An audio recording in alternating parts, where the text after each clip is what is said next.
alumnos, continuando con el capítulo de anatomía humana, el día de hoy vamos a desarrollar el aparato reproductor masculino y femenino. Existe cierta similaridad morfológica y fisiológica entre los órganos que conforman a estos aparatos. Los órganos sexuales masculinos se denominan testículos, que van a formar las células sexuales masculinas llamadas espermatozoides. Los órganos sexuales femeninos, denominados ovarios, van a formar los gametos sexuales llamados óvulos. La formación de estos gametos sexuales, por un proceso denominado fecundación, va a permitir la unión de estos gametos con la formación de un huevo o cigote, que por un proceso llamado desarrollo embrionario, en el interior de la madre, va a formar un nuevo ser o un nuevo individuo. Esa es la función más importante de la reproducción sexual, la formación de un nuevo descendiente producto de la fusión de los gametos sexuales. Vamos a hablar en una primera instancia del aparato reproductor masculino y posteriormente hablaremos del aparato reproductor femenino. Como lo habíamos mencionado, el aparato reproductor masculino está conformado por los testículos. Son dos testículos. Dos testículos que tienen una longitud aproximadamente de 8 por 5 por 3. ¿No? Estos testículos, que pesan aproximadamente 20 gramos más o menos de 20 gramos de peso, ¿no? Es más o menos la característica morfológica que presentan estos órganos. En cuanto a su parte interna, a la estructura interna de estos testículos, encontramos en el interior de los testículos una serie de cavernas o lóbulos donde se encuentran los túbulos seminíferos. Estos túbulos seminíferos alcanzan una longitud de 250 metros. En el interior de estos túbulos seminíferos, que se encuentran alojados en los lóbulos de los testículos, van a encontrarse la formación de los espermatozoides. Es decir, en estos túbulos seminíferos se encuentra el proceso de formación y desarrollo de los espermatozoides. Por un proceso denominado espermatogénesis se forman los espermatozoides. Esto es regulado por unas hormonas masculinas denominadas testosteronas, que lo vamos a mencionar después de que hayamos visto la parte morfológica y funcional. Justamente como lo mencionaba, ¿no? En el interior de estos testículos se encuentran una serie de lóbulos o cavernas, y en esas cavernas se alojan los túbulos seminíferos, que es el lugar donde se forman los espermatozoides por un proceso llamado espermatogénesis. Muy bien. Entonces, en este lugar se forman los espermatozoides. Posteriormente, de los lóbulos, es decir, desde los túbulos seminíferos, salen otros tubos, ¿no? Unos tubos rectos, una red de túbulos, una serie compleja de tubos, que van a ir hacia otro órgano denominado epidídimo. El epidídimo también se encuentran unos tubos mucho más dilatados, de mayor grosor, de mayor calibre, que van a tener una longitud de 6 a 7 metros. Este epidídimo está conformado por tubos de mayor longitud, ¿no? Estos túbulos sinuosos que se encuentran justamente conformando al epidídimo va a ser el lugar de maduración o entrenamiento de estos espermatozoides. Los espermatozoides van a alojarse en este lugar y van a prepararse para poder llevar a cabo el proceso de eyaculación y el proceso de la formación o fecundación, ¿no? Que eso lo vamos a explicar después. Entonces, los espermatozoides se entrenan para justamente llevar a cabo su función. La función es llevar a cabo la unión o fecundación mediante el óvulo, ¿no? Listo. Entonces estos espermatozoides se encuentran alojados en el epidídimo. Después, posteriormente, hay un conducto largo que se denomina conducto deferente, que recorre la parte del abdomen, ¿no? Yendo justamente por la parte superior de la vejiga, esta es la vejiga, ¿bien? Y después baja, llegando y uniéndose a otro órgano denominado vesícula seminal. Este conducto deferente tiene una longitud, porque son dos, ¿no? Uno para cada lado, ¿no? Son dos conductos deferentes. Este conducto deferente tiene una longitud de 35 a 40 centímetros de longitud. Cuando llegan a esta vesícula, ¿no? Empieza a dilatarse. Cuando está a punto de llegar, se dilata, ¿no? En esta dilatación coinciden las sustancias que provienen de la vesícula seminal con la sustancia que proviene justamente de los testículos, ¿no? ¿Los testículos qué forman? Los testículos forman los espermatozoides, que son los gametos sexuales. Estos gametos sexuales van a ser trasladados con sustancia mucosa hacia esta parte. Profesor, ¿pero por qué? ¿Cómo así salen los espermatozoides? Lo que pasa es que en el acto sexual hay un proceso de emisión de emisión, ¿no? O de transporte de estos espermatozoides. Va a haber contracciones que van a permitir la evacuación rápida de estos espermatozoides, el deslizamiento rápido, ¿no? De estos espermatozoides hacia este lugar. Eso va a darse justamente en el proceso del acto sexual. En el acto sexual, las hormonas van a generar, ¿no? Ciertas sustancias van a generar la contracción justamente del epidídimo y del conducto deferente para el traslado de los espermatozoides hacia la vesícula seminal. ¿Y la vesícula seminal para qué sirve, profesor? La vesícula seminal se va a encargar de formar sustancias nutritivas, ¿no? En verdad, la vesícula seminal conforma el 60% de una sustancia llamada semen, que es el producto justamente de la eyaculación, ¿no? Esa sustancia que se elimina en el acto sexual, que el varón elimina en el acto sexual, está conformada 60% por sustancia seminal, ¿no? Que proviene justamente de esta vesícula seminal. Entonces, esta vesícula seminal está conformada principalmente por sustancias nutritivas como la fructuosa, ¿no? También en ciertas sustancias como las prostaglandinas, ¿no? Y hay una serie de sustancias importantes que se encuentran justamente en el semen que conforman a esta vesícula seminal el 60% del componente. Entonces, cuando llega a este lugar, la vesícula seminal o el líquido seminal se une hacia este lugar. Y aquí se va a formar un conducto, que es el conducto eyaculador, ¿no? Esto genera la fusión de estos dos conductos, tanto el conducto deferente con el conducto que proviene de la vesícula seminal, forma el conducto eyaculador.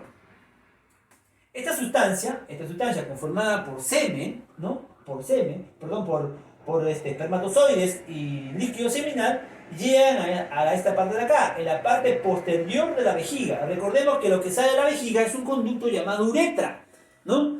Esta uretra justamente es el que va a trasladar la orina justamente hacia el exterior, ¿no?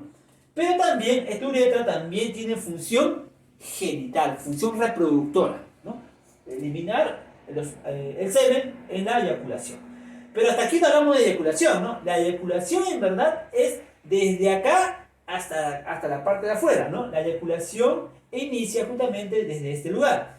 Cuando el semen se encuentra, o estas sustancias se encuentran en este lugar, ya se va a llevar a cabo la eyaculación, que es la micción, es la liberación justamente de esas sustancias que provienen tanto del testículo como de la vesícula seminal, pero también de este órgano que se encuentra en la parte posterior de la vejiga llamada próstata. La próstata también produce sustancias importantes para la formación del semen. Casi el 30% del semen está conformado por sustancias prostáticas. Estamos hablando de ácido cítrico y sustancias fosfatadas. El ácido cítrico y sustancias fosfatadas y calcio también van a ser importantes en este líquido nutritivo que va a estar conformado por el semen, ¿no? Entonces no se olviden, la próstata tiene como función elaborar ácido cítrico para regular el pH de la vagina. Posteriormente vamos a hablar que la vagina presenta un pH ácido, ¿no? Un ambiente ácido. Y justamente el líquido que produce la próstata va a neutralizar a esa acidez de la vagina, ¿no? Eso es importante saberlo. Entonces no se olviden, la próstata produce ¿qué? Ácido cítrico, calcio y también sustancias fosfatadas, ¿no? Listo, entonces cuando estas sustancias están aquí, se encuentran aquí, se liberan por medio de la uretra, y aquí en este lugar se va a encontrar una región importante donde el semen va a salir con una mayor rapidez. ¿Por qué, profesor? Porque en este lugar se encuentra con mayor rapidez. Lo que pasa es que este órgano, que es la glándula de Cooper o glándula bulbouretral, en el proceso del acto sexual, es decir, desde que sale el semen desde los testículos, la glándula de Cooper se va a encargar de elaborar sustancias lubricantes que van a permitir limpiar estos conductos, ¿no? Nos van a encargar de limpiar esta uretra para el deslizamiento del semen en el proceso llamado eyaculación, ¿no? Entonces, ¿cuál es la función del glándula de Cooper? Lubricar la uretra y tener las condiciones necesarias para que el semen pueda ser evacuado con mayor rapidez y sin dificultad, ¿no? Esa es la función de la glándula de Cooper, o llamada también glándula bulbouretral. Entonces, la eyaculación es el proceso de liberación del semen desde la uretra hacia la parte externa, ¿no? Desde la uretra, no se olviden, desde la uretra hacia la parte externa. Entonces, eso es en cuanto a la parte del aparato reproductor masculino.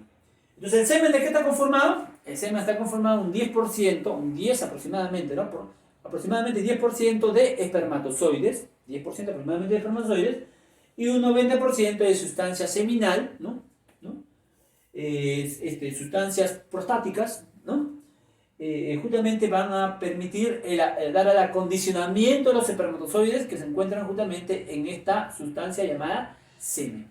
¿Cuánto de semen produce el humano? Aproximadamente en cada eyaculación el humano produce aproximadamente de 2 a 4 mililitros de semen.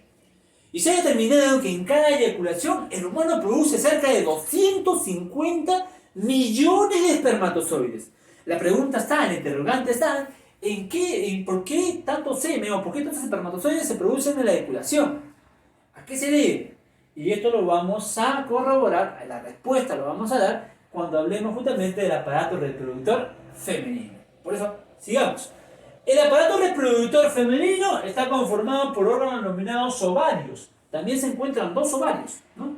Estos dos ovarios, que se encuentran en esta posición aproximadamente en la parte abdominal, ¿no? Estos dos ovarios van a producir gametos sexuales llamados óvulos. Y en verdad no son óvulos, son ovocitos, ¿no? La mujer produce estos óvulos en varios estadios, o sea, producen óvulos inmaduros. Al nacer, ellas presentan óvulos inmaduros, que cuando se llegan a su pubertad van a seguir el proceso de desarrollo de estos óvulos inmaduros, ¿no? Hay una serie de procesos, ¿no? La ovogonia, ¿no? Ovocito 1, ovocito 2, ¿no? Y finalmente el óvulo, ¿no? Que es justamente el gameto maduro, ¿no? De la misma manera como en los espermatozoides, existe la espermatogonia, existe el ovocito 1, el espermatocito 1, el espermatocito 2 y el espermatozoide. En el óvulo también ocurre lo mismo, pero en la mujer, por ejemplo, antes de nacer se queda en espermatocito 1 y cuando llega a la pubertad continúa el espermatocito madurando. Después de que este óvulo haya salido del ovario, este ovocito continúa su maduración, ¿no? En ovocito 2, ¿no? Ya cuando se lleva a cabo la fecundación, de hecho este óvulo ya está en las condiciones de poder llevar a cabo la fusión con los gametos sexuales masculinos llamados espermatozoides. Entonces continuemos. Entonces este ovario va a formar los gametos sexuales denominados ovocitos o óvulos, ¿no? Entonces vamos a hablar primero de las partes externas, ¿ya? En la parte externa encontramos el orificio vaginal, Pero justamente también vamos a poder comparar o dar la similaridad entre los componentes u órganos externos que se encuentran también en el varón y que no hemos nombrado, ¿no? Por ejemplo, en la mujer existe una cubierta, una parte externa, ¿no? La parte externa de los órganos externos son justamente una parte superior llamado, esta parte de acá, ¿no? Esta parte de aquí llamado los labios o vulvas, ¿no? Estas vulvas, estos labios que se encuentran en la parte externa, estos labios o órganos externos, se van a encargar de proteger a los órganos internos. Estas vulvas, se llama vulva en general, ¿no? Son labios. Estas membranas tienen dos características, ¿no? Hay de dos tipos. Justamente estos labios tienen glándulas, ¿no? Por ejemplo, los labios que se encuentran en la parte externa son labios mucho más gruesos, más laminares, más membranosos, están cubiertas por vello, por vello, ¿no? Por glándulas pilosas, ¿no?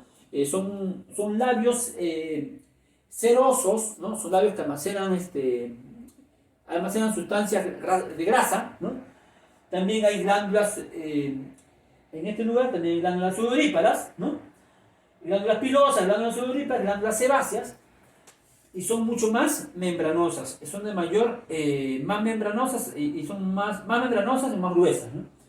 La parte inferior, debajo de estos labios mayores, se encuentran los labios menores, que son mucho más sensibles, tienen otra característica morfológica, son rojizos, mucho más sensibles, están conformadas también por glándulas serosas, ¿no? También se encargan justamente de proteger también a los órganos internos, ¿no? Y en la parte interna, en esta parte de acá, se encuentra justamente el lugar donde se encuentran los orificios, ¿no? Y aquí encontramos a dos orificios, ¿no? El orificio superior se denomina orificio urinario, ¿no? El de acá, ¿no? El meato urinario, orificio urinario. Y en la parte inferior se encuentra el orificio vaginal, ¿no? Que es el de acá, ¿no? Este orificio vaginal va a tener una cubierta, va a estar revestida por una membrana denominada clítoris, ¿no? Esta membrana va a proteger a la mujer va a proteger, ¿no? Cuando la mujer todavía no ha tenido un acto sexual, esta membrana permanece incólume, ¿no? Cuando ya lleva a cabo su primer acto sexual, esta membrana va a desgarrarse y se denomina justamente la defloración, ¿no? La defloración del clítoris. Pero cerca de esta membrana se encuentra una glándula que va a tener la función de llevar a cabo la lubricación en la excitación de la mujer en el acto sexual, ¿no? Al igual que se acuerdan de la glándula de Cooper, ¿no? Que permitía también la lubricación de la uretra para la eyaculación, también de la misma manera esta glándula de Bartolí también tiene como función la lubricación de los órganos externos para poder llevar a cabo el acto sexual, ¿no? La excitación. Y la vagina es un conducto de aproximadamente de 8 a 10 centímetros de longitud, ¿no? Que va a servir como órgano receptora, ¿no? Órgano receptora, ¿no? Para poder llevar a cabo el acto sexual. Recibe o cobija o recepciona al órgano sexual masculino, justamente que no hemos dado su nombre. Este órgano sexual masculino se llama pene, ¿no? El pene es un órgano copulador y la vagina es un órgano recepcionador. Entonces, la vagina recepciona al órgano sexual denominado pene, ¿no? Y justamente esta vagina está cubierta por una membrana mucosa, ¿no? Una membrana mucosa, ¿no? Que le va a dar esa característica para poder llevar a cabo el acto sexual, ¿no? De otra forma, también vamos a mencionar aquí otra característica que no habíamos desarrollado, ¿no? Que es justamente la conformación de este órgano, ¿no? El pene es un órgano frágil, es un órgano extensible, ¿no?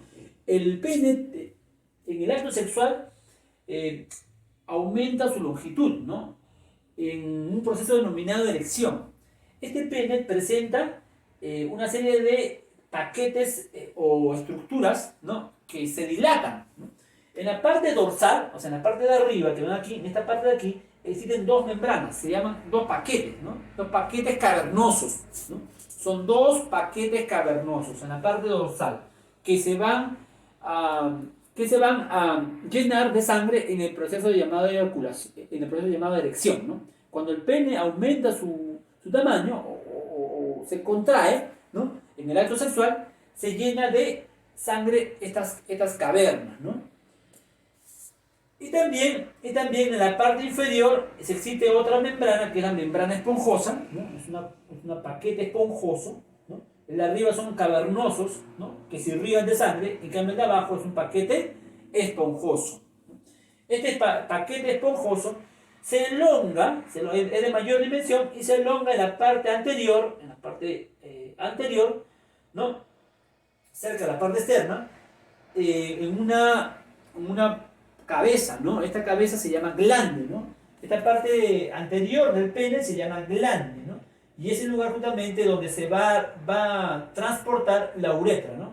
¿No? Por este lugar se lleva a cabo el transporte de la uretra, ¿no? La uretra lo que hace es perforar a esta membrana o a este paquete esponjoso, ¿no? En el interior de este paquete esponjoso se encuentra la uretra, no se olviden, ¿no? Ok, entonces eso es justamente la característica para poder también entender un poco por qué la vagina tiene esa característica de mucosa, ¿no? Para poder recepcionar a este pene que también tiene una característica esponjosa, ¿no? Frágil, ¿no? Para poder recepcionar y llevar a cabo el acto sexual. Cuando se lleva a cabo el acto sexual, esta sustancia llamada semen va a ser liberada más o menos cerca a la parte interna de la vagina, ¿no? Cerca al útero, ¿no? En la parte cercana a este otro órgano denominado útero, que justamente es de lo que vamos a hablar, porque el útero es un órgano musculoso, ¿no? Es un órgano expansible que mide aproximadamente de 5 a 2 centímetros de longitud, más o menos son sus longitudes promedios, ¿no? Este útero presenta varias porciones, ¿no? En la parte de acá, por ejemplo, se llama cuello, el cervix, y este se llama cuerpo, y la parte superior se llama fondo, ¿no? Cuando los espermatozoides son liberados en este lugar, ¿no? En la parte interna de la vagina, estos espermatozoides tienen que lidiar no solamente con el pH ácido de la vagina, que la vagina alcanza un pH de 3 a 4 más o menos, ¿no? Sino que los espermatozoides también tienen que ingresar a este orificio, ¿no? Porque esta parte de acá del útero es un orificio que no se encuentra al alcance, ¿no? Es un orificio que tiene que ser trasladado, ¿no? No hay forma de que el espermatozoide pueda llegar a ese lugar. Entonces lo que hace el útero es liberar mucosa que van a permitir el alcance de los espermatozoides hacia ese lugar, ¿no? Y cuando llegan ya a este lugar, que es la parte del cuello, o cervix también le llaman, ¿no? El cuello, este cuello o cervix va a tener una serie de cavernas en la parte del útero que van a desviar el camino de algunos espermatozoides, ¿no? Y de esta manera solamente ingresarán los espermatozoides que hayan tenido las mejores condiciones o la mejor estrategia, ¿no? Para poder sobresalir y llegar hacia la parte interna del útero, ¿no? Justamente ya cuando algunos espermatozoides han ido por estos laberintos, algunos de ellos han sobrevivido y han llegado a la parte más angosta del útero, que se llama el istmo, ¿no? Este es el istmo. Y cuando llegan al istmo, ya están cerca justamente de la parte más importante del útero, que es el cuerpo, que es el lugar que no tiene las condiciones para poder cobijar a los espermatozoides o recibir los espermatozoides, sino que su función más importante del útero, ¿cuál es? Llevar a cabo el cobijamiento, ¿no? Del embrión, ¿no? En la fusión entre el gameto sexual, ¿no? Ese es el recuerdo, ¿no? Cobijar al bebé, ¿no? Miren, entonces cuando ya los espermatozoides llegan a este lugar, el pH, las condiciones químicas son mejores, pero hay un problema. Los espermatozoides tienen que lidiar ahora con el sistema inmune. Recordemos que nuestro cuerpo reacciona ante cualquier sustancia extraña. Entonces cuando el espermatozoide llega a este lugar, los macrófagos, ¿no? Los macrófagos se van a encargar de eliminar a estos espermatozoides. Y justamente no solamente van a morir en este lugar de la vagina, no solamente van a quedar atrapados en los laberintos del cuello, sino también van a ser eliminados en la parte interna, en la parte más extensa del útero, llamado cuerpo, por medio de los macrófagos del sistema inmune. Miren, entonces esa cantidad de 250 millones de espermatozoides va a ser reducida al 10 hasta el 1%, no es lo que vamos a ver ahorita, ¿no? Entonces van a llegar miles y miles de espermatozoides hacia este lugar. Y esos miles de espermatozoides van a ser masacrados, ¿no? eliminados por el sistema inmune. Solamente algunos espermatozoides van a ir hacia la otra parte externa, ¿no? A la parte del fondo, ¿no? La parte de acá es el fondo. Cerca al fondo se van a encontrar dos cuernos o dos conductos que van a dirigirse hacia la parte final justamente del proceso llamado fecundación, ¿no? Y justamente estos cuernos o conductos son las trompas de falopio, ¿no? Cuando los espermatozoides llegan a la parte cercana de las trompas de falopio, lo que van a hacer es recorrer esta trompa de falopio, que tiene una longitud aproximada de 10 a 12 centímetros aproximadamente, ¿no? Van a recorrer toda la trompa de falopio y van a ir al alcance del óvulo.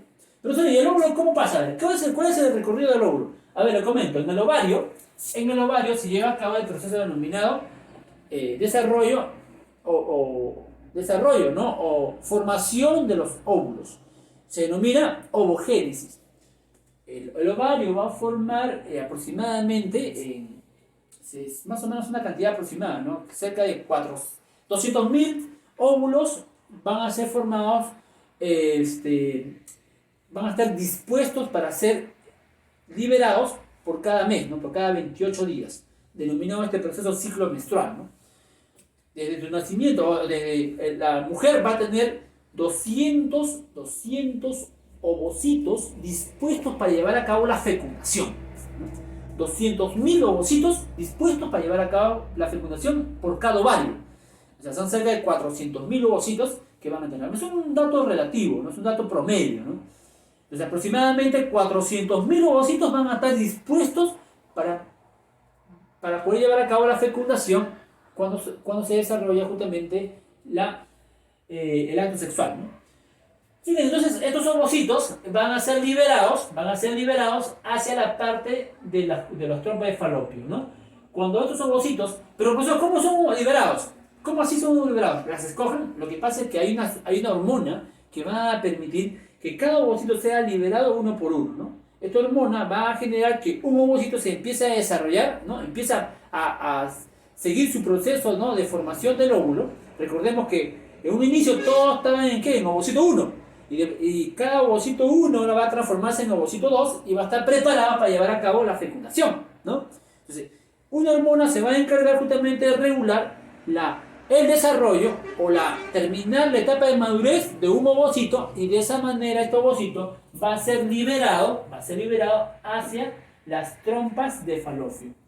Las trompas de falopio también tienen varias partes, ¿no? Hay varias partes, ¿no? La trompa de falopio.